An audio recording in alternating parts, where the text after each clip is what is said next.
نحمد و نصلی علی رسولہ الکریم اعوذ باللہ من الشیطان الرجیم بسم اللہ الرحمن الرحیم للہ ملک السماوات والارض۔ قابل احترام بزرگوں، عزیز سامعین، پوری کائنات کا مالک ایک اللہ ہے۔ مالک اس کو کہتے ہیں جس کے قبضے میں ساری چیزیں ہوتی ہیں۔ مثلاً ایک آدمی زمین خریدتا ہے تو زمین اس کے قبضے میں ہوتی ہے، اس کو زمین کا مالک کہا جاتا ہے۔ تو اب وہ اس زمین کا مالک ہے، چاہے اس میں کھیتی لگائے، چاہے اس پہ مکان بنائے، چاہے اس پہ تجارت کا کام کرے، چاہے اس پہ بنگلہ بنائے، یعنی وہ اس کا مالک ہوتا ہے، اس کو کوئی روک نہیں سکتا ہے، تو اس کو مالک کہا جاتا ہے کہ یہ زمین کا مالک ہے۔ تو اللہ تعالی للہ ملک السماوات والارض، آسمان اور زمین کی بادشاہت اللہ کی ہے، یعنی اللہ تمام کائنات کا مالک ہے۔ ایسے اللہ تعالی پوری کائنات کا خالق بھی ہے، یعنی خالق اس کو کہتے ہیں جو بنانے والا ہوتا ہے، یعنی تمام کائنات کا خالق اللہ کی ذات ہے، ہر چیز کو اللہ تعالی نے بنایا ہے۔ اور انسان مخلوق ہے، بنی ہوئی ہے، خود کچھ نہیں بنا سکتی، یہ بنی ہوئی چیزوں سے فائدہ اٹھا سکتے ہیں۔ انسان بنی ہوئی چیزوں سے فائدہ اٹھا سکتا ہے، اور اللہ تعالی ہر چیز کو بنانے والا ہے، ہر چیز کو پیدا کرنے والا ہے، وہ ہر چیز پر قدرت رکھنے والا ہے۔ اور انسان کسی چیز پر قدرت کوئی بھی نہیں رکھ سکتا، نہ ہی اپنی مرضی سے کسی چیز کو دیکھ سکتا ہے، نہ اپنی مرضی سے کسی چیز کو پکڑ سکتا ہے، نہ اپنی مرضی سے چل سکتا ہے، جا سکتا ہے، اور تو اور یہ اپنے سر کا درد بھی دور نہیں کر سکتا۔ اس کے اگر سر میں درد ہو جائے تو انسان کے بس میں اتنی طاقت بھی نہیں ہے کہ یہ اپنے سر کا درد دور کر دے۔ تو جیسے اللہ رب العزت کی ذات بڑی ہے، اس طرح اللہ تعالیٰ کی کتاب قرآن پاک بھی بڑی عظیم الشان عظمت والی کتاب ہے۔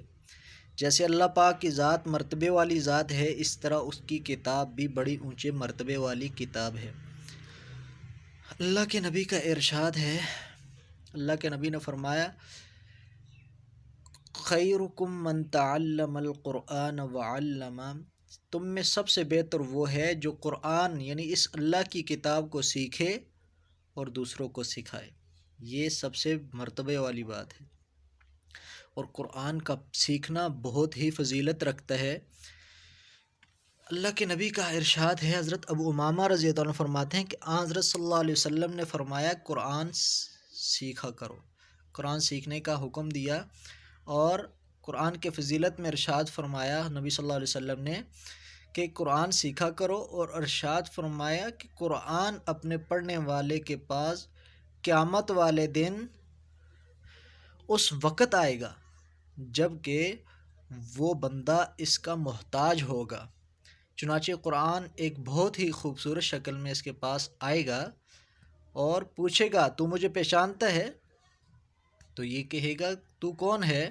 تو وہ کہے گا، میں وہی ہوں جس سے تو محبت رکھتا تھا، جس سے تو الفت رکھتا تھا، پیار رکھتا تھا، پیار کرتا تھا، اور میرا اکرام کرتا تھا، اور میری وجہ سے تو راتوں کو جاگتا تھا، راتوں کو اٹھتا تھا، اور راتوں کو اٹھ کر اس میں تو تلاوت کرتا تھا، اور تلاوت کرنے کی تو تمنا رکھتا تھا۔ اس پر یہ شخص کہے گا، میں پہچان گیا کہ تو قرآن پاک ہے۔ یہ شخص کہے گا، میں پہچان گیا کہ تو قرآن پاک ہے۔ پھر وہ قرآن پاک اس شخص کو اللہ تعالیٰ کے دربار میں حاضر کرے گا، شہنشاہی دائیں طرف اور جنت بائیں طرف کر دی جائے گی، بادشاہی تاج اس شخص کے سر پر رکھ دیا جائے گا جو قرآن پاک کی مستقل تلاوت کیا کرتا تھا۔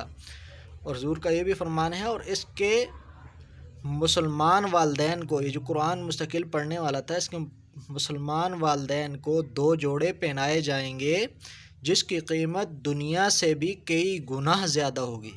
دنیا کتنی بڑی ہے؟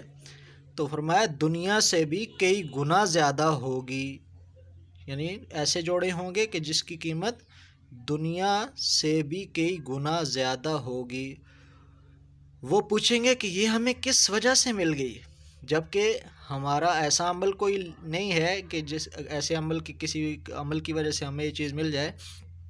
تو جواب ملے گا تمہارے بیٹے کی بدولت تمہیں ملا جو قرآن کی تلاوت کیا کرتا تھا. یہ جو جوڑے تمہیں پہنائے گئے جو دنیا سے زیادہ قیمت رکھتے ہیں یہ تمہیں اس لیے ملے کہ تمہارے بیٹا جو تمہارا بیٹا تھا وہ قرآن پاک کی تلاوت کیا کرتا تھا.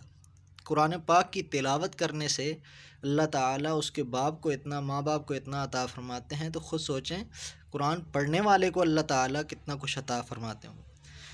تو آپ حضرات سے گزارش ہے کہ جو مسلمان قرآن پڑھنا چاہتے ہوں قرآن سیکھنا چاہتے ہوں تو آپ سے گزارش ہے کہ آپ ہماری بھی خدمت حاصل کر سکتے ہیں. تجوید کے ساتھ قرآن پڑھنا چاہتے ہوں، تفسیر پڑھنا چاہتے ہوں، ترجمہ پڑھنا چاہتے ہوں، قرآن پاک سیکھنا چاہتے ہوں یا پڑھتے ہیں مگر یہ ہے کہ درست نہیں ہے، تجوید کے ساتھ نہیں ہے، تو کوئی مسٹک ہے تو مسٹک دور کرنا چاہتے ہیں تو آپ اسی نمبر سے ہمارے ساتھ رابطہ کر سکتے ہیں اور جو ہے نا اچھے طریقے سے قرآن پاک سیکھ سکتے ہیں. اللہ تعالی ہمیں قرآن پاک سیکھنے کی توفیق نصیب فرمائے.